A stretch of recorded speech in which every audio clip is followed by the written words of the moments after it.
मित्रांनो, आपण कपड्याच्या दुकानात गेलो आणि आपल्याला सेम रंगाचा सेम कपडा परत दाखवला तर आपण काय म्हणतो, अरे हा माझ्याकडे आहे, मला काहीतरी दुसरं दाखवा. मात्र गुंतवणुकांबाबत अनेकांच्या बाबतीत असं होतं की माझ्याकडे 15 ते 18 फंड्स आहेत, म्हणजे माझा पोर्टफोलिओ वेल डायव्हर्सिफाईड आहे. वास्तवात त्यातल्या अनेक फंडांमध्ये डायव्हर्सिफिकेशन न होता ओव्हरलॅपिंग होत असतं. नुसती भारंभार 14 आणि 16 आणि 18 फंड्स घेणं म्हणजे ऍसेट अलोकेशन नाही.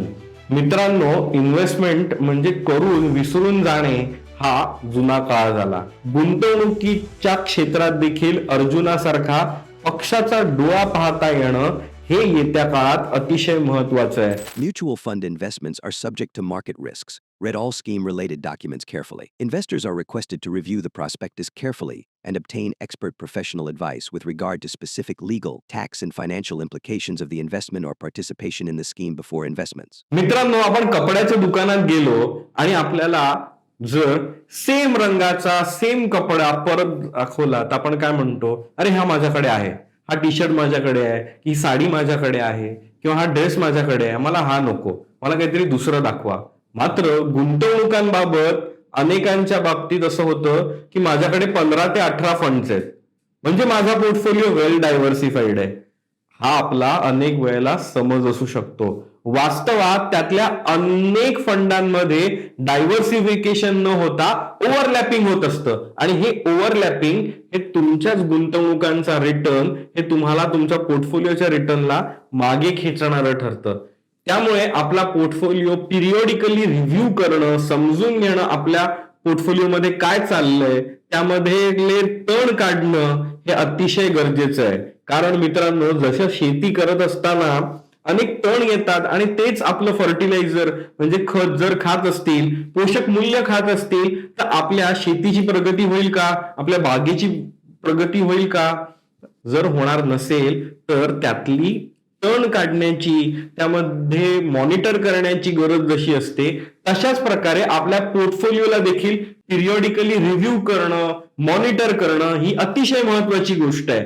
आजच्या व्हिडिओमधनं आपण आपल्या पोर्टफोलिओचा रिव्ह्यू का आणि कसा करावा हे समजून घेणार आहोत. आणि या पोर्टफोलिओमध्ये जुना पोर्टफोलिओ 12 14 वर्ष किंवा त्याहून जुना पोर्टफोलिओ असेल तर त्यामध्ये काय बरं नक्की चुका झालेल्या असतात, ह्या काही मी पोर्टफोलिओ रिव्ह्यू करत असताना पाहत असलेल्या चुकांवरती आज आपण चर्चा करणार आहोत.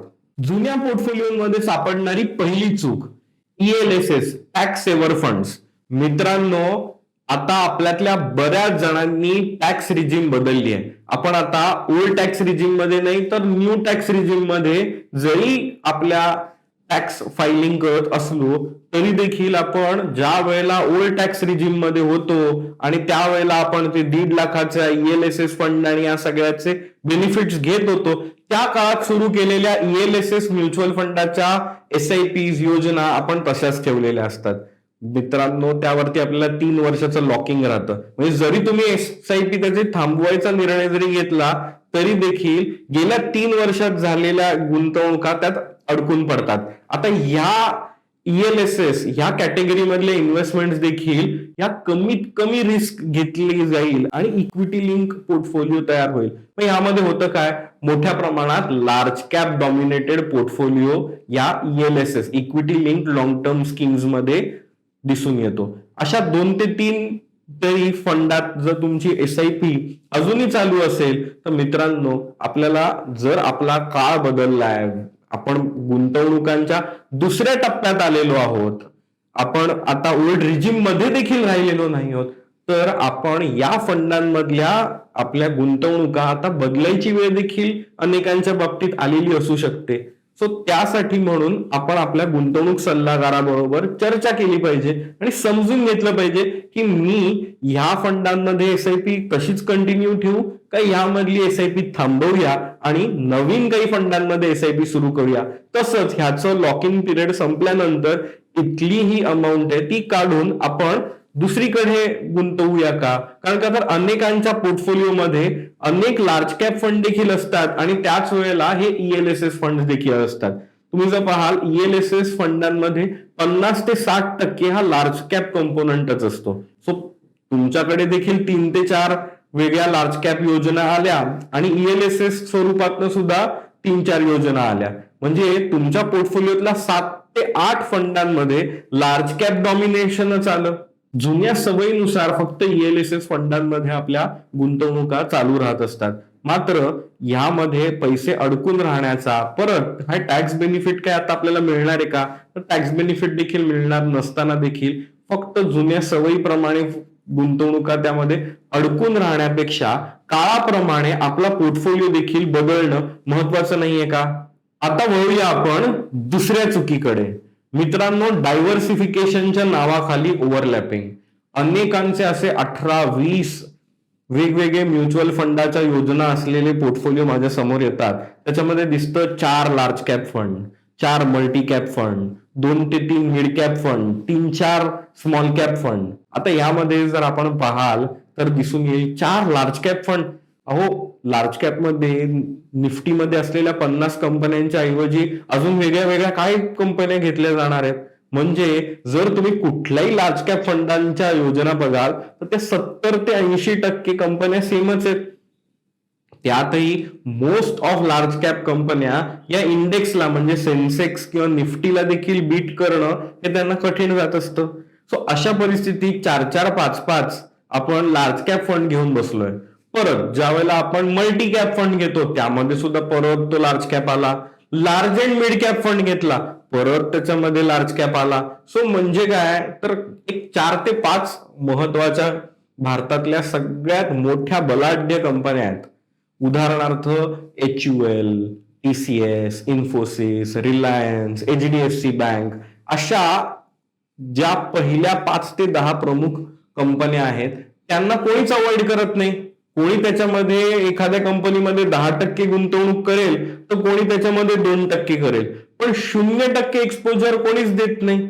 कारण प्रत्येक लार्ज कॅप फंड मॅनेजरसाठी त्याचा पोर्टफोलिओ हा तुमच्या पोर्टफोलिओचा 100% भाग आहे असाच समज करून तो गुंतवणूक करत असतो. त्याला माहित नाहीये ना की तुमच्या पोर्टफोलिओ मधल्या 16 फंडांपैकी मी ना एक फंड असणार आहे. याबद्दल त्याला माहिती नसल्यामुळे आपण पोर्टफोलिओ डिझाईन करत असताना तो रिलायन्सला, HDFC बँकेला अवॉइडच केलं मी, असं कसं करू शकेल?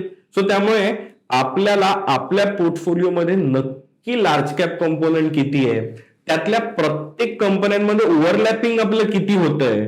म्हणजे असं समजा 4 ते 5 वेगवेगळ्या दुकानांमध्ये जाऊन जर तुम्ही सेमच कपडे विकत घेऊन आलात तर ते सेमच कपडे आपण जरी बाहेर जाऊन वापरायला घेतले तर आपल्याला काही वैविध्य मिळणार आहे का त्या कपड्यांमधनं? सो म्हणजे माझ्याकडे काही वेगवेगळ्या प्रकारचे कपडे आहेत असं नाही.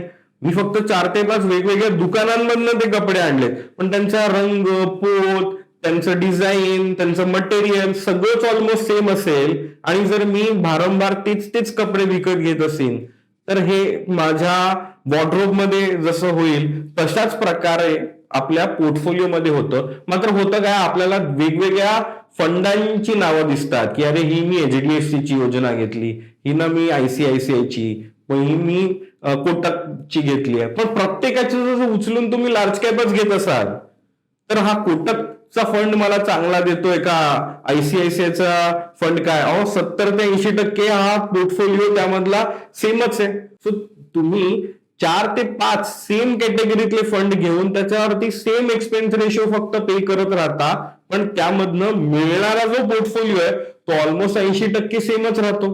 ही गोष्ट देखील आपल्याला योग्य कुठपर्यंत असते, जोपर्यंत आपण त्याला FD पेक्षा बेटर म्हणून म्युच्युअल फंडाचा वापर करत असतो तोपर्यंत ही गोष्ट योग्य आहे की बाबा रे मला जोखीम घ्यायची नाहीये फार, मला 6 ते 7% FD वरती मिळतात, त्याच्यापेक्षा एक बेटर 10-11%, 12% रिटर्न मिळत आहेत म्युच्युअल फंडामध्ये. मग त्याच्यात काय ओव्हरलॅपिंग होऊ दे. इतकाच जर आपला दृष्टिकोन असेल की FD पेक्षा बेटर तर या प्रकारचं नियोजन देखील चालून जातं. मात्र 12 वर्ष 15 वर्ष म्हणजे तुम्ही एकदा म्युच्युअल फंड इंडस्ट्रीमध्ये सीझन्ड इन्व्हेस्टर झाल्यावरती मात्र आपल्याला लक्षात घ्यायला हवं की सेन्सेक्स किंवा निफ्टी हे जे मार्केटचे बेसिक इंडेक्सेस आहेत, म्हणजे जे इंडेक्स आहेत, त्या इंडेक्सच्या पलीकडे आपल्याला रिटर्न ऑन इन्व्हेस्टमेंट आपल्या पोर्टफोलिओवरती काय मिळू शकते त्याला म्हटलं जातं अल्फा.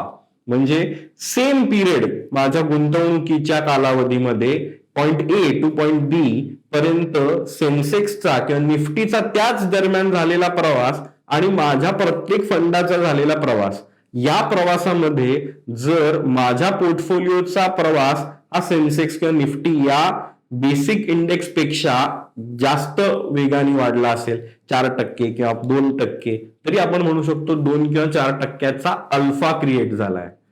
पण हा जो बेस आहे हा अनेकांनी आपल्या मनामध्ये गृहीत धरलेला कुठला असतो? एफडीचा, 7%चा. सो या 7%पेक्षा तुम्ही कुठल्याही म्युच्युअल फंडाची योजना उचलून जरी बघितली तर ती 10-11% रिटर्न किंवा 12% रिटर्न दिलेली असेल तर आपल्याला छानच वाटत असतं. आणि यात गंमत असती की 10 ते 12 वर्ष जर झाला असेल त्या पोर्टफोलिओला तर 10 आणि 11% झालेलं कंपाऊंडिंग देखील त्यामध्ये जमलेली रक्कम ही खूप मोठी दिसत असते. त्यामुळे आपल्याला वाटत असतं वाव, माझा पोर्टफोलिओ किती मोठ्या प्रमाणात मला रिटर्न देतोय. बट यामध्ये अडचणीचा मुद्दा हाच असतो की ओव्हरलॅपिंग भरपूर होत गेल्यामुळे आपला पोर्टफोलिओ हा बऱ्याच वेळेला इंडेक्स लेवलवरती सुद्धा अल्फा जनरेट करणं मिस करत असतो. आणि हे का होत असतं तर आपण ग्रोथ पॉकेट्स टार्गेट न केल्यामुळे. म्हणजे काय तर लक्षात घ्या, येत्या काळामध्ये होत असलेली जी ग्रोथ आहे, इन्व्हेस्टमेंट मधला रिटर्न आहे, हा काही पॉकेट्स मध्ये आहे. तो अख्ख्याच्या अख्ख्या ओव्हरऑल मार्केटमध्ये आहे असं समजूत करून राहण्यात काही अर्थ नाहीये. उदाहरणार्थ काही महत्वाचे ग्रोथ पॉकेट्स म्हणजे उदाहरणार्थ एनर्जी किंवा इन्फ्रास्ट्रक्चर, ह्या अशा सेक्टर्सवरती खूप मोठ्या प्रमाणात सरकारचं लक्ष आहे, खूप मोठ्या प्रमाणात त्याच्यातलं स्पेंडिंग होतंय. पण जर आपण large cap, mid cap, multi cap असे क्वांटिटेटिव्ह फंड्स भारंभार घेऊन ठेवले असतील तर त्यामधनं हा जो फोकस्ड आहे हा फोकस पोर्टफोलिओवरचा हलून जातो. आणि आपल्याला ज्या वेगाने आपल्याला रिटर्न ऑन इन्व्हेस्टमेंट मिळू शकत असतात ही दिशाच आपली मिस आउट होते.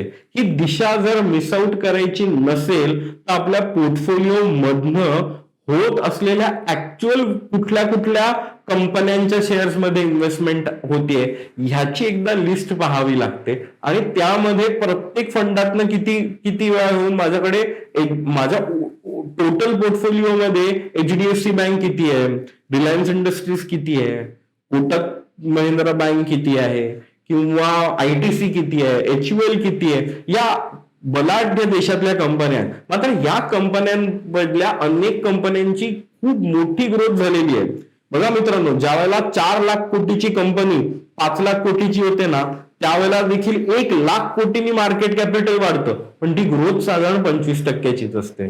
बट वेअर ॲज ज्या वेळेला एखादी 10,000 कोटीची कंपनी 1 लाख कोटींनी वाढते आणि 1,10,000 च्या मार्केट कॅप वरती जोडते ना त्याला त्याची वाढ ही 10 पट असते, 1000 पट वाढ असते. 1 लाखच कोटी वाढलेले आहेत, पण 2 केसमध्ये इकडे ज्यावेळेला 10,000 कोटीची कंपनी 1,10,000 कोटीची होते त्याला ती वाढ ऑलमोस्ट 10 पटींनी मोठी आहे. वेरॅज इकडे आपल्याला फक्त 25%च वाढ झालेली असते. जर आपल्या पोर्टफोलिओवरती आपल्याला 10-15 वर्ष झालेली असतील तर आपल्याला समजून घेता आलं पाहिजे की आता मला फक्त एफडी पेक्षा बेटर रिटर्न एवढाच एक क्रायटेरिया लावून चालणार नाहीये. तर मला आता 7वीची स्कॉलरशिप मिळाली, आता मला एसएससी ची तयारी करायची आहे किंवा एनटीएस ची नॅशनल टॅलेंट सर्च एक्झामची जर तयारी करायची असेल तर मी तो 7वीच्या स्कॉलरशिपचा अभ्यास घेऊन बसत असेल तर मी एनटीएस मध्ये क्वालिफाय नाही होऊ शकत. सो त्यासाठी मला वेगळा अभ्यास, वेगळी शिकवणी लावून घेणं गरजेचं आहे. आणि ही वेगळी शिकवणी काय आहे तर आपल्याला सेक्टर स्पेसिफिक अभ्यास करणं, इकॉनॉमीचा मॅक्रो पॅरामीटर्सनी अभ्यास करणं हे गरजेचं आहे. आणि हे मॅक्रो पॅरामीटर्स आपल्याला कुठून मिळतात? बजेटमधनं. प्रत्येक वर्षी जर सरकारचं जे बजेट येतं त्यामधनं आपल्या देशाच्या अर्थविकासाची दिशा कळते. आत्ताच आलेल्या बजेट जे आता चालू वर्ष आहे त्या बजेटची जर दिशा आपण पाहिली तर आपल्याला दिसून येतं की गेल्या वर्षीच्या बजेटमध्ये 10.5 लाख कोटीची इन्फ्रास्ट्रक्चरल तरतूद होती जी या वर्षी 12.5 लाख कोटीपर्यंत केलेली आहे. म्हणजे घसघशीत काही लाख कोटींनी जवळपास 12 ते 15% वाढ ही जर इन्फ्रास्ट्रक्चरल स्पेंडिंग मध्ये होत असेल, सरकारच इन्फ्रास्ट्रक्चर मोठ्या प्रमाणामध्ये निर्माण करण्यासाठी पैसे देत असेल, तर हर्मुसच्या खाडीमध्ये काय अडकायची ती जहाजं अडकली तरी सुद्धा देशांतर्गत इन्फ्रास्ट्रक्चरल डेव्हलपमेंट थांबते का? ह्याच कालावधीमध्ये आपला मिसिंग लिंक देखील सुरू झाला.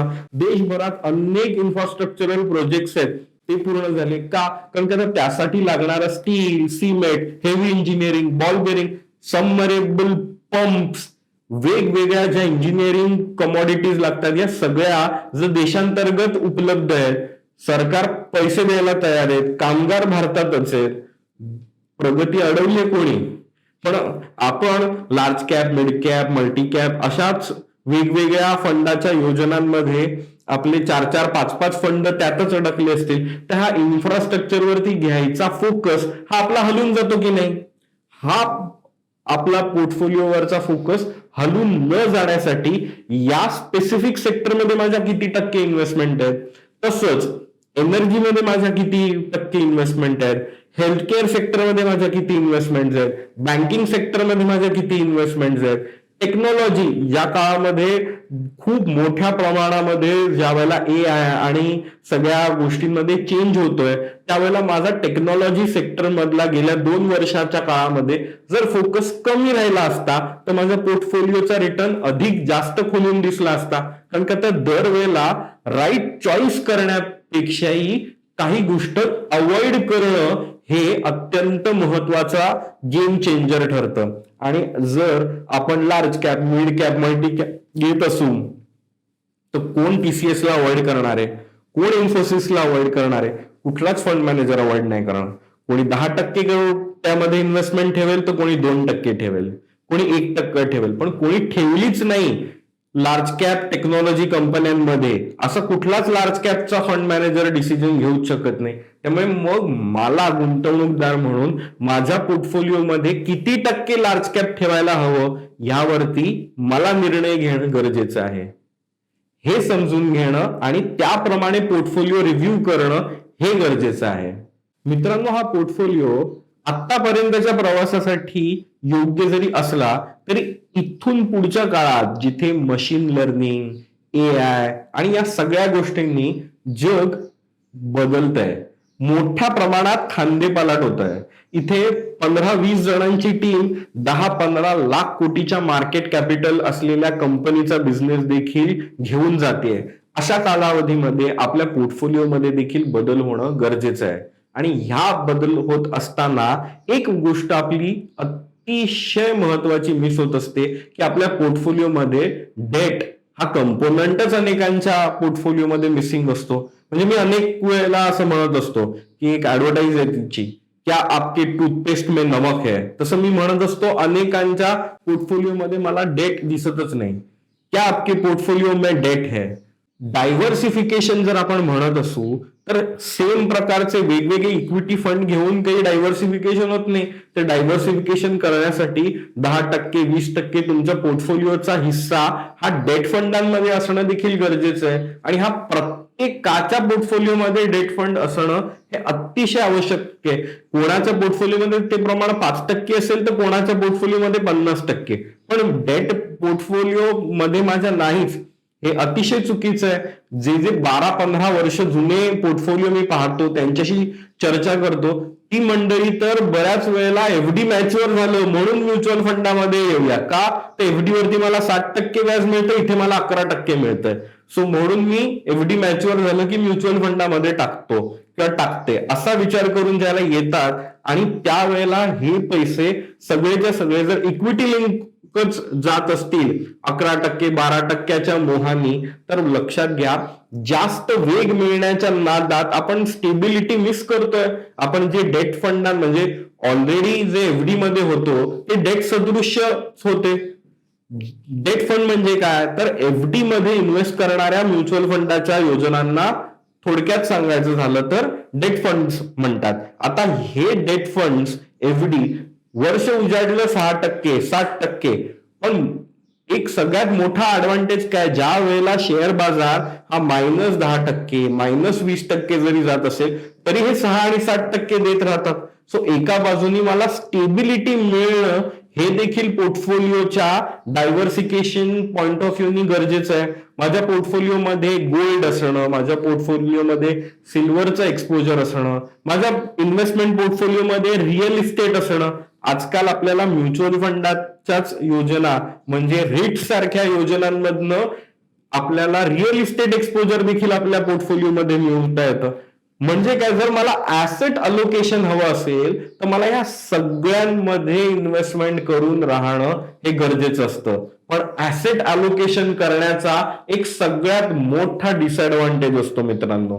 काय तर आपल्याला दर वेळेला हरल्याचं फिलिंग येतं. आपण कुठल्याच मॅच मध्ये मॅन ऑफ द मॅच ठरत नाही, मात्र मॅन ऑफ द सिरीज हे ऍसेट अलोकेशन केलेला पोर्टफोलिओच ठरतो. का बरं? कधी गोल्ड जिंकून जातं बाजी तर इक्विटी मधल्या इन्व्हेस्टमेंट केलेल्याला हरल्याचं फिलिंग येतं. कधी इक्विटी बाजी जिंकून जातं तर गोल्ड मध्ये इन्व्हेस्टमेंट असलेल्याला हरल्याचं फिलिंग येतं. कधी एखाद्या वर्षात रिअल इस्टेट वाढतं तर एफडी मधला माणूस हा म्हणतो मी ही बाजी हरलो. पण या सगळ्यांमध्येच 20-20, 30-30, 40-40%, 20-20, 30-30% जर इन्व्हेस्टमेंट सांभाळून की आपल्या गरजेप्रमाणे त्याच्यातलं ऍसेट अलोकेशनचा पर्सेंटेज ठरवून ठेवलेला माणूस हा गोल्ड ज्या वेळेला जिंकला असेल तरी माझ्या पोर्टफोलिओमध्ये 10% गोल्ड आहे त्यामुळे खुश होऊन जातो. भले त्याच्या पोर्टफोलिओमध्ये एखाद्याकडे 100% गोल्ड असेल तर त्याला जेवढा आनंद होणार तेवढा नाही होणार, पण 10% माझ्या पोर्टफोलिओमध्ये आहे आणि तो मला चांगला परफॉर्मन्स देतोय तरी मला आनंद होतो. ज्या वेळेला खूप मोठ्या प्रमाणात इक्विटीमध्ये नेगेटिव्हिटी आहे त्याला माझ्या पोर्टफोलिओ मधल्या 25-30% असलेल्या डेट मधनं 6-7% का होईना मला स्टेबल रिटर्न मिळतोय याच काळामध्ये, हे माझ्या पोर्टफोलिओला आधार देऊन जातं. मला एखादा आवश्यक खर्च अचानक येत असेल आणि माझे सगळेच पैसे इक्विटी लिंक पोर्टफोलिओमध्ये अडकून पडले असतील तर हे चांगलं नाही ना. सो ह्या काळामध्ये माझ्या हातात किती डेट फंड्स आहेत हे अतिशय महत्वाचा रोल प्ले करतात. आणि हे सगळ्याच इन्व्हेस्टमेंट जर इन्फ्लेशनच्या आगे मागेच राहणाऱ्या दिसतात लॉंग टर्म मध्ये. जर माझ्या पोर्टफोलिओमध्ये 40-50% इक्विटी असेल तर माझ्या 4 ते 5 वर्षात लागणाऱ्या गोष्टींसाठी इतर ऍसेट्स आहेत, पण 10 वर्ष 15 वर्षांनंतरच्या लागणाऱ्या पैशांसाठी मला 12%, 15% आणि त्यापेक्षा जास्त वेग दीर्घ मुदतीत देऊ शकणाऱ्या इक्विटी फंडांच्या योजना देखील पोर्टफोलिओमध्ये असणं हे गरजेचं आहे. मित्रांनो, अशा प्रकारे गुंतवणुका करणं हे खरोखर ऍसेट अलोकेशन आहे. नुसती भारंभार 14 आणि 16 आणि 18 फंड्स घेणं म्हणजे ऍसेट अलोकेशन नाही. मित्रांनो, इन्व्हेस्टमेंट म्हणजे करून विसरून जाणे हा जुना काळ झाला. इन्व्हेस्टमेंट म्हणजे येत्या काळामध्ये आपल्या पोर्टफोलिओची निगराणी करणं, तण काढणं, कोणाला किती पाणी लागतंय, कोणाला किती खत लागतंय, काय वातावरणात बदल होत आहेत, त्या वातावरणात होत असलेल्या बदलांप्रमाणे माझ्या पिकात होणारा बदल काय आहे. सो अख्ख्या इकोसिस्टीम मध्ये ज्या ज्या प्रमाणात बदल होत असतात त्याप्रमाणे एखादा शेतकरी जसं पिकांमध्ये बदल करत असतो, जोडीनी फळबागांची शेती फुलवत असतो, अशा प्रकारे जी शेती केली जाते त्यातनं जास्तीत जास्त नफा शेतकऱ्याला मिळतो. जो ह्या घ्या बिया तुमच्या बॅकयार्ड मध्ये भिरकवा, त्याच्यातनं छान रोपं उगवतील, गोड गोड फळ लागतील, तुमच्या गुंतवणुकीला शुभेच्छा, असं करून नाही ना गुंतवणुका होऊ शकणार. येतात जो काळ आहे हा खांदेपलटांचा काळ आहे. त्यामुळे अशा परिस्थितीत आपण टर्न किती काढतोय पोर्टफोलिओ मधले आणि फोकस्ड अप्रोच कसा पोर्टफोलिओ मध्ये घेतोय हे अतिशय महत्वाचं आहे. तुम्हाला देखील तुमचा पोर्टफोलिओ जर आमच्याकडनं रिव्ह्यू करून घ्यायचा असेल तर सायंटिफिक पद्धतीने तुमच्या प्रत्येक पोर्टफोलिओतल्या इन्व्हेस्टमेंटच्या स्कीम मधनं कशा कशात गुंतवणुका झाल्या, ते किती % ओव्हरलॅपिंग आहे, हे सगळं समजून घेऊन जर तुम्ही गुंतवणुकांचा प्रवास करत असाल तर अत्यंत क्लॅरिटीनी या गुंतवणुकांना आपल्याला तुमच्या आयुष्याच्या उद्दिष्टांसाठी नेता येऊ शकतं. मित्रांनो, गुंतवणुकीच्या क्षेत्रात देखील अर्जुनासारखा पक्षाचा डोळा पाहता येणं हे येत्या काळात अतिशय महत्वाचं आहे. त्यामुळे मित्रांनो, लक्षात घ्या, पोर्टफोलिओ रिव्ह्यू करणं, दर 6 महिन्यांनी आपल्या आर्थिक आयुष्यात काय चाललंय, माझ्या पोर्टफोलिओमध्ये काय चाललंय आणि इकॉनॉमीमध्ये काय चाललंय, या तिन्ही गोष्टी तुमच्या गुंतवणूक सल्लागाराबरोबर बसून अलाइन करून घेणं हे गरजेचं आहे. कारण की तुमच्या गुंतवणूक सल्लागाराला तुमच्या आर्थिक आयुष्यात काय चाललंय हे तुम्ही सांगितल्याशिवाय कळणार नाही. इकॉनॉमीमध्ये जे चालू आहे त्याप्रमाणे त्याचा पडसाद तुमच्या पोर्टफोलिओमध्ये पडतायत की नाही हे पाहत राहणं हे देखील गरजेचं आहे. सो या तिन्ही गोष्टी जेव्हा एका ट्रॅकमध्ये, एका अलाइनमेंट मध्ये धावतात, त्यावेळेला आर्थिक आयुष्यामध्ये वेग येतो आणि समृद्धता येते. ही अशीच समृद्धता जर तुम्हाला मिळवायची असेल तर खाली दिलेल्या फोनवरती कॉल करा, तुमची माझी भेटीची वेळ ठरवा किंवा डिस्क्रिप्शन मध्ये दिलेल्या लिंक वरती जाऊन देखील तुम्ही माझी आणि तुमची भेटीची वेळ ठरवू शकता, तुमचा पोर्टफोलिओ रिव्ह्यू करून घेऊ शकता. धन्यवाद. Mutual fund investments are subject to market risks. Read all scheme-related documents carefully. Investors are requested to review the prospectus carefully and obtain expert professional advice with regard to specific legal, tax, and financial implications of the investment or participation in the scheme before investments.